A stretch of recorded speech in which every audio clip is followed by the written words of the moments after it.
खुलुमबाय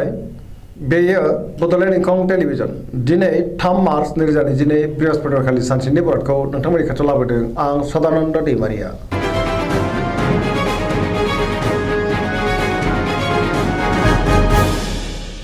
सिगां फरायनो लादों मेष राशि गिबि हांखो अ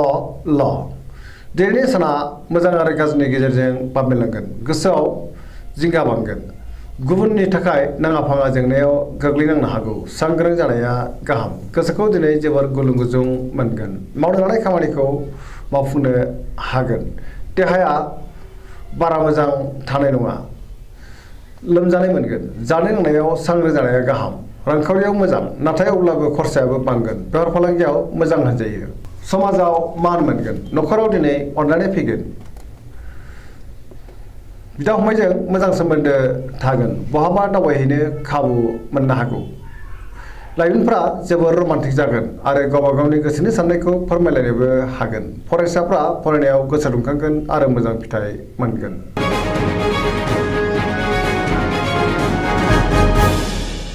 वृष राशि गिबि हांखो इ उ ब दिनैनि साना जोबोर मोजां गुबुननि हेफाजाब मोननानै गोसोखौ दिनै जोबोर गोजोननाय मोनगोन गोसोआव बोलो बांगोन मावनो लानाय खामानिखौ थि समावनो आरो गोरलैयैनो मावफुंनोबो हागोन समाजाव गोबां मान मोननो हागोन रांखावरियाव दिनै जोबोर मोजां गोबां धोन आरजिनो हागोन मोननो गोनां धोनखौबो मोननो हागोन बेफार फालांगियाव मोजां मुलाम्फा मोनगोन आयाबो बांगोन बहाबा थांनांगौब्ला दिनै जोबोर मोजां आरो मोजाङैनो हान्थिनोबो हागोन न'खराव बिसि फिसायनि गेजेराव अनलायनाय फैगोन देहाया दिनै मोजाङैनो थागोन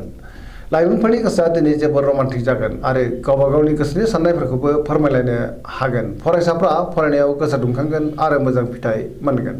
पजिटिभ एनार्जिनि गोहोमबो गोग्लैगोन धोरोमारि बिथिङाव गोसो दुंखांगोन जायखि खामानि मावा मानो मोनफ्रोमबो खामानियावनो दिनै जाफुंसार जानो हागोन गोसोनि साननाय आरो लुबैनाया मोगथाङाव जाफुंगोन।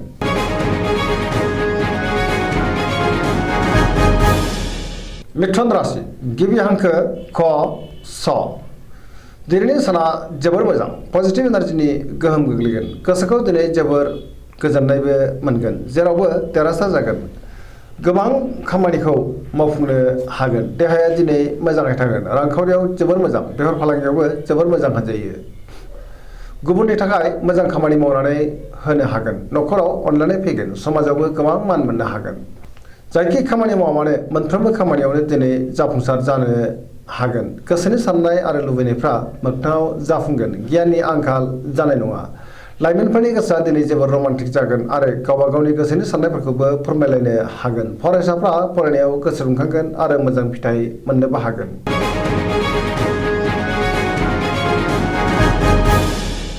कर्कट राशि गिबि हांखो ड ड ह दिनैनि साना जोबोर मोजां गोसोखौ दिनै जोबोर गोजोननाय मोनगोन मावनो लानाय खामानिखौ थि समावनो मावफुंनोबो हागोन रांखावरियाव दिनै जोबोर मोजां बेफार फालांगियाव जोबोर मोजां मोननो गोनां धोनखौ मोननो हागोन आरजिनाय धोनखौ दोनथुमनो हागोन देहाया दिनै मोजाङै थागोन गुबुननि हेफाजाब मोननो हागोन गुबुननि गोसोखौबो गोरलैयैनो बोनो हागोन न'खराव दिनै बिसि फिसायनि गेजेराव अनलायनाय फैगोन गुबुनजों मोजां सोमोन्दो लाखिनो रोंगोन गोसोनि साननायफ्रा मोगथाङाव जाफुंगोन समाजाव बयजोंबो अनसायजागोन लाइमोनफोरनि गोसोआ दिनै जोबोर रमान्टिक जागोन आरो गोसोनि साननायखौ फोरमायलायनो हागोन पजिटिभ एनार्जिनि गोहोमबो गोग्लैगोन सरासनस्रायै दिनै साना जोबोर मोजां आरो मोजाङैनो बारग'लांगोन।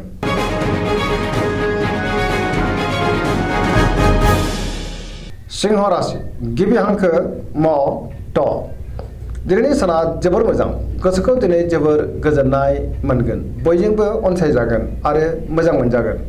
गोसोखौ जोबोर गोजोननाय मोनगोन सोरबा गोजाम लोगोजों बहाबा लोगो मोननानै दिनै गोसोखौ बांसिन गोजोननाय मोनगोन गोसोआव पजिटिभ साननाय फैगोन लाइमोनफ्रा जोबोर रमान्टिक जागोन आरो गावबा गावनि गोसोनि साननायखौ फोरमायलायनोबो हागोन रांखावरियाव जोबोर मोजां नाथाय अब्लाबो खरसायाबो बांगोन बेफार फालांगियावबो जोबोर मोजां न'खराव गावजों गाव मोजां सोमोन्दो थागोन समाजाव मान मोनगोन गुबुननि गोसोखौ गोरलैयैनो बोनो हागोन लाइमोनफ्रा बहानिफ्रायबा मोजां खौरां फैनोबो हागौ फरायसाफ्रा फरायनायाव गोसो दुंखांगोन आरो मोजां फिथाइ मोनगोन।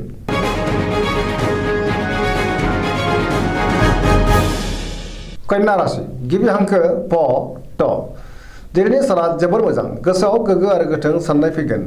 गियाननि आंखाल जानाय नङा रांखावरियाव दिनै जोबोर मोजां गोबां धोन आरजिनो हागोन बेफार फालांगियावबो जोबोर मोजां मुलाम्फा मोनगोन सोरबा गोदान सुबुंजों बहाबा लोगो मोनज्लायनो हागौ न'खराव दिनै बिसि फिसायनि गेजेराव अनलायनाय फैगोन लाइमोनफ्रा जोबोर रमान्टिक जागोन फरायसाफ्रा फरायनायाव गोसो दुंखांगोन आरो मोजां फिथाइ मोनगोन समाजाव मान मोनगोन देहायाबो दिनै मोजाङैनो थागोन गोसोनि बोलोआ बांगोन गोसोनि साननायफोरा दिनै मोगथाङाव जाफुंगोन जेरावबो देरहासार जानो हागोन पजिटिभ एनार्जिनि गोहोम गोग्लैगोन गोसोनि साननाय आरो लुबैनायफ्रा दिनै मोगथाङाव जाफुंगोन सरासनस्रायै दिनै साना जोबोर मोजां आरो मोजाङैनो बारग'लांगोन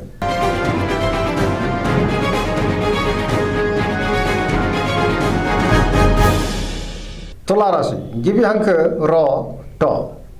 दिनैनि साना जोबोर मोजां बहाबा दावबायहैनो खाबु मोनगोन गोसोखौ दिनै जोबोर गोजोननाय मोनगोन गोसोनि बोलोआ बांगोन गोसोनि साननायफ्रा मोगथाङाव जाफुंगोन मावनो लानाय खामानिखौ थि समावनो आरो गोरलैयैनो मावफुंनोबो हागोन देहायाबो मोजाङैनो थागोन गुबुनजों मोजां सोमोन्दो लाखिनो रोंगोन रांखावरियाव जोबोर मोजां आरजिनाय धोनखौ दोनथुमनो हागोन मोननो गोनां धोनखौबो दिनै मोननो हागोन बेफार फालांगियावबो जोबोर मोजां मुलाम्फा मोनगोन न'खराव बिसि फिसायनि गेजेराव अनलायनाय फैगोन बिदा फंबायजों मोजां सोमोन्दो थागोन बेफार फालांगियाव जोबोर मोजां लिरनाय फरायनायाव आखा फाखा जागोन फरायसाफ्रा मोजां फिथाइ मोननोबो हागोन गोसोनि साननाया मोगथाङाव जाफुंगोन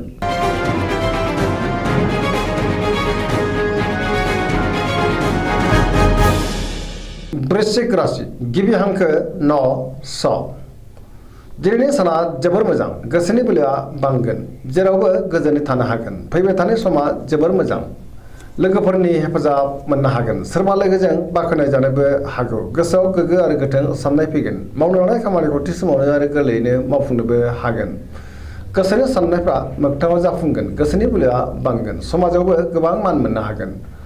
न'खराव बिसि फिसायनि गेजेराव अनलायनाय फैगोन रांखावरियाव दिनै जोबोर मोजां बेफार फालांगियावबो जोबोर मोजां होनजायो मोननो गोनांफोरखौ मोननो हागोन गुबुनजों मोजां सोमोन्दो लाखिनो रोंगोन देहाया मोजाङै थागोन अब्लाबो नाथाय जानाय लोंनायाव सांग्रां जानांगोन फरायसाफ्रा फरायनायाव गोसो दुंखांगोन आरो मोजां फिथाइ मोनगोन लाइमोनफ्रा जोबोर रमान्टिक जागोन पजिटिभ एनार्जिनि गोहोमबो गोग्लैगोन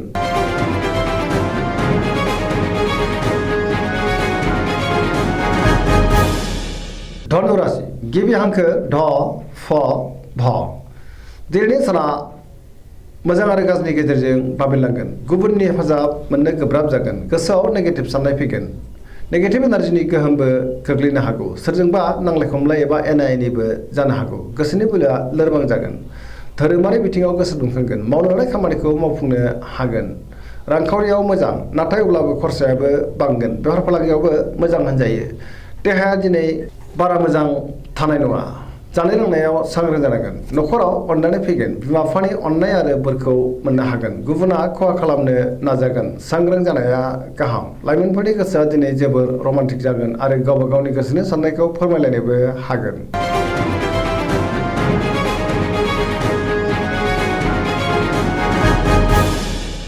मकर राशि गिबि हांखो ख ज दिनैनि साना जोबोर मोजां बयनिफ्रायबा मोजां खौरां फैगोन गोसोखौ दिनै जोबोर गोजोननायबो मोनगोन देहाया मोजाङैनो थागोन गोसोनि साननायफ्रा मोगथाङाव जाफुंगोन रांखावरियाव दिनै जोबोर मोजां गोबां धोन मोननो हागोन आरो आरजिनोबो हागोन बेफार फालांगियाव जोबोर मोजां मुलाम्फा मोनगोन गुबुना खहा खालामनो नाजायोब्लाबो खहा खालामनो हानाय नङा सोरजोंबा बाख्नाय जागोन मावनो लानाय खामानिखौ थि समावनो आरो गोरलैयैनो मावफुंनोबो हागोन पजिटिभ एनार्जिनि गोहोमबो गोग्लैगोन लाइमोनफोरनि गोसोआ दिनै जोबोर रमान्टिक जागोन आरो गावबा गावनि गोसोनि साननायफोरखौबो फोरमायलायनो हागोन जायखि खामानि मावा मानो मोनफ्रोमबो खामानियावनो दिनै जाफुंसारगोन गुबुननि अनसायनाय मोनगोन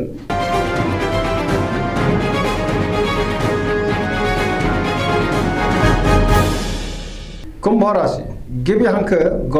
स स दिनैनि साना मोजां आरो गाज्रिनि गेजेरजों बाबेनलांगोन गोसोनि बोलोआ बांगोन सोरबा लोगोजों थगायजानोबो हागौ सांग्रां जानांगोन गोसोखौ दिनै जोबोर उसुखुथु मोनगोन मावनो लानाय खामानिखौ मावफुंनो हागोन बहानिफ्रायबा हरखाबै गाज्रि खौरां फैनोबो हागौ सांग्रां जानाया गाहाम समाजाव मान मोनगोन रांखावरियाव दिनै बारा मोजां नङा नाङा फाङा खरसाया बांगोन गोबां धोन खहा जानोबो हागौ बेफार फालांगियाव मोजांद्राय नङा देहाया दिनै मोजाङै थागोन न'खराव बिसि फिसायनि गेजेराव अनलायनाय फैगोन बिदा फंबायजों मोजां सोमोन्दो थागोन गोसोनि साननायफ्रा नाथाय अब्लाबो देबार नांगोन।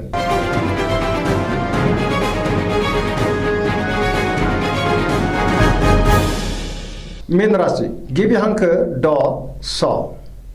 दिनैनि साना जोबोर मोजां माबा मोनसे मोजां खौरां मोननो हागौ। गोग्गो आरो गोथों साननो रोंगोन गियाननि आंखाल जानाय नङा। गोसोखौ दिनै जोबोर गोजोननाय मोनगोन। गोसोनि बोलोआ बांगोन देहाया मोजाङैनो थागोन रांखावरियाव जोबोर मोजां नाथाय अब्लाबो खरसायाबो बांगोन। बेफार फालांगियाव जोबोर मोजां। न'खराव बिसि फिसायनि गेजेराव अनलायनाय फैगोन गुबुननि थाखाय मोजां खामानि मावनानै होनोबो हागोन। गोसोआ दिनै जोबोर रमान्टिक जागोन आरो लाइमोनफ्रा गावबा गावनि गोसोनि साननायखौ फोरमायलायनोबो हागोन। गोसोनि साननायफ्रा मोगथाङाव जाफुंगोन। दिनैनि राशि फरायनाया एसेनोसै जोबनायाव बेखौनो खावलायो जाहाथे नोंथांमोना सानफ्रामबो जोंनि बे बड'लेण्ड इंखं टेलिभिजनखौ नायबाय थायो आरो साबस्क्राइब खालामो लोगोसे लाइक खालामो आरो शेयार खालामो। एसेनोसै गोजोन्थों।